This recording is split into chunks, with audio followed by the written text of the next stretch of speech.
ओम नमो भगवते वासुदेवाय नमः। प्रणाम भक्तों, आज मैं वट सावित्री व्रत की कथा लेकर आई हूँ।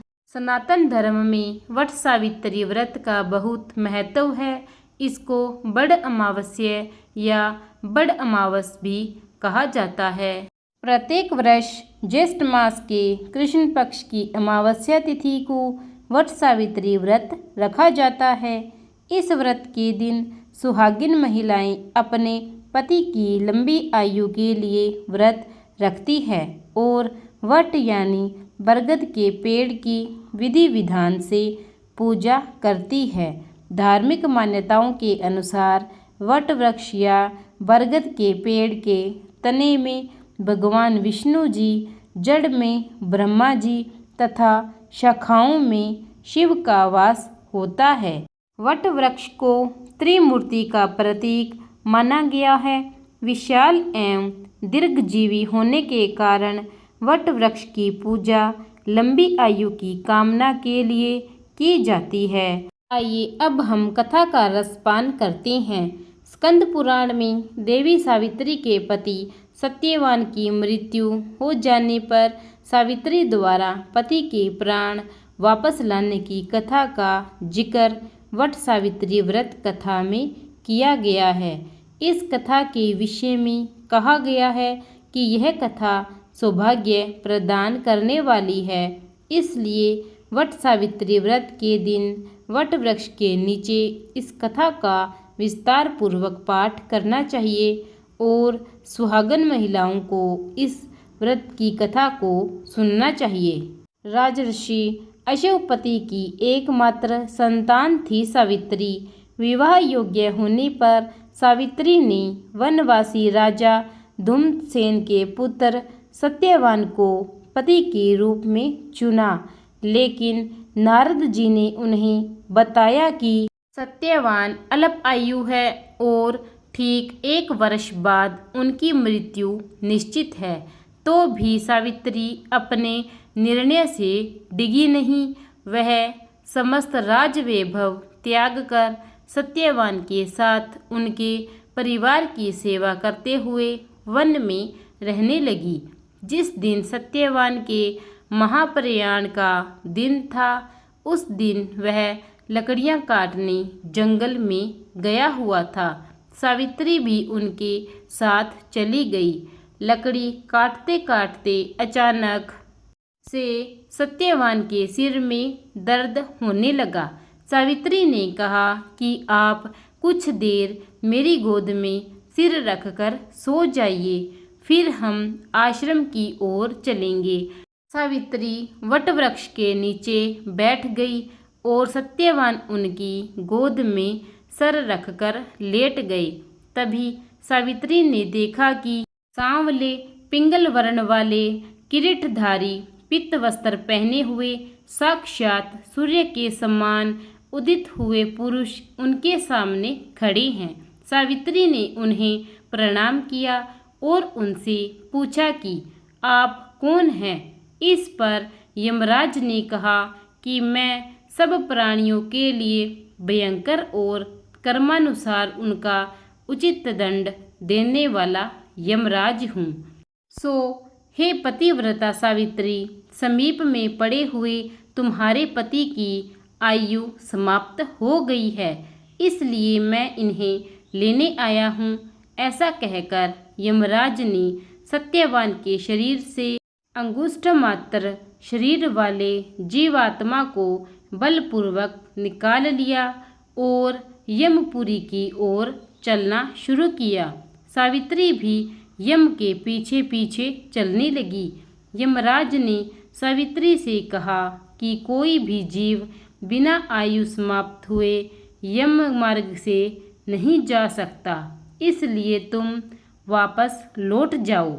और फिर सावित्री ने यमराज से कहा कि आप जैसे सज्जन पुरुष के साथ मैं चल रही हूँ। मेरे पति आपके साथ हैं तो मुझे आपके साथ चलने में कोई शर्म और गिलानी नहीं हो रही है। दूसरी बात, स्त्रियों के लिए इस पृथ्वी लोक में पति को छोड़कर कोई अन्य स्थान नहीं है, इसलिए मैं आपका अनुगमन कर रही हूँ। सावित्री की मधुर बातें सुनकर यमराज ने कहा कि मैं तुम्हारी बातों से प्रसन्न हूँ, इसलिए अपने पति के जीवन दान के अलावा तुम 3 वरदान मांग सकती हो। मैं तुम्हें 3 वरदान देता हूँ और तुम्हारी जो भी इच्छा हो सो वर मांग लो। सावित्री ने तब यमराज से अपना खोया हुआ राज्य, सास ससुर की आंखों की रोशनी और सत्यवान से अपने 100 पुत्रों के होने का वरदान मांग लिया। तत्काल ही यमराज ने तथास्तु भी कह दिया।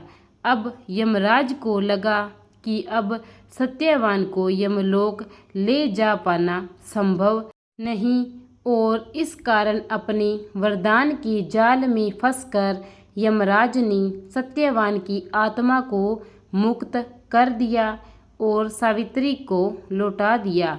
सावित्री अपने पति के साथ अपने आश्रम लौट आई और सावित्री ने अमावस्या का व्रत किया, जिसके प्रभाव से सास ससुर की आंखों की रोशनी लौट आई और इनका राज्य विकसित हो गया और 100 पुत्र रत्न प्राप्त हुए। इसी प्रकार यह कथा सौभाग्य प्रदान करने वाली है, इसलिए वट सावित्री व्रत के दिन वट वृक्ष के नीचे इस कथा का विस्तार पूर्वक पाठ करना चाहिए और सुहागन महिलाओं को इस कथा को अवश्य सुनना चाहिए। प्रेम से बोलिए विष्णु महाराज की जय। आइए अब हम आरती का रसपान करते हैं। ओम जय जगदीश हरे स्वामी, जय जगदीश हरे। भक्त जनों के संकट क्षण में दूर करी। ओम जय जगदीश हरे। जो ध्यावे फल पावे, दुख बिन से मन का। सुख संपत्ति घर आवे, कष्ट मिटे तन का। ओम जय जगदीश हरे। मात पिता तुम मेरे, शरण गहूँ मैं किसकी। तुम बिन और न दूजा, आस करूँ मैं जिसकी। ओम जय जगदीश हरे। तुम पूर्ण परमात्मा, तुम अंतर्यामी। पार ब्रह्म परमेश्वर, तुम सबके स्वामी। ओम जय जगदीश हरे। तुम करुणा के सागर, तुम पालन करता। मैं मूर्ख खल कामी, कृपा करो भरता। ओम जय जगदीश हरे। तुम हो एक अगोचर, सबके प्राणपति। किस विधि मिलूं दया में, तुमको मैं कुमति। ओम जय जगदीश हरे। दीन बंधु दुख हरता, तुम ठाकुर मेरे।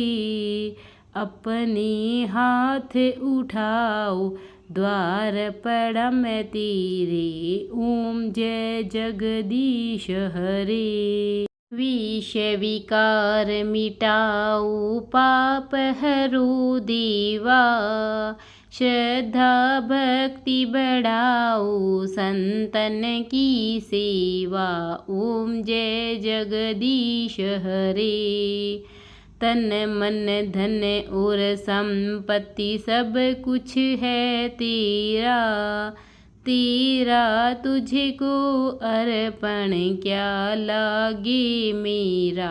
ओम जय जगदीश हरे। जगदीश्वर जी की आरती जो कोई नर गावे। कहत शिवानंद स्वामी, मन वांछित फल पावे। ओम जय जगदीश हरे। ओम जय जगदीश हरे। स्वामी जय जगदीश हरे। प्रेम से बोलिए विष्णु महाराज की जय। प्रिय भक्तगणों, अगर आपको मेरी यह कथा अच्छी लगी हो तो इसे ज़्यादा से ज़्यादा लाइक, शेयर और कमेंट कीजिए। और मेरे चैनल को अब तक आपने सब्सक्राइब नहीं किया है तो कृपा करके मेरे चैनल को सब्सक्राइब कीजिए और बेल आइकन दबा दीजिए, ताकि नित्य आपके लिए मैं नई नई कथाएं, पंचांग और ज्येष्ठ मास के महात्म्य लेकर आती रहूं। धन्यवाद।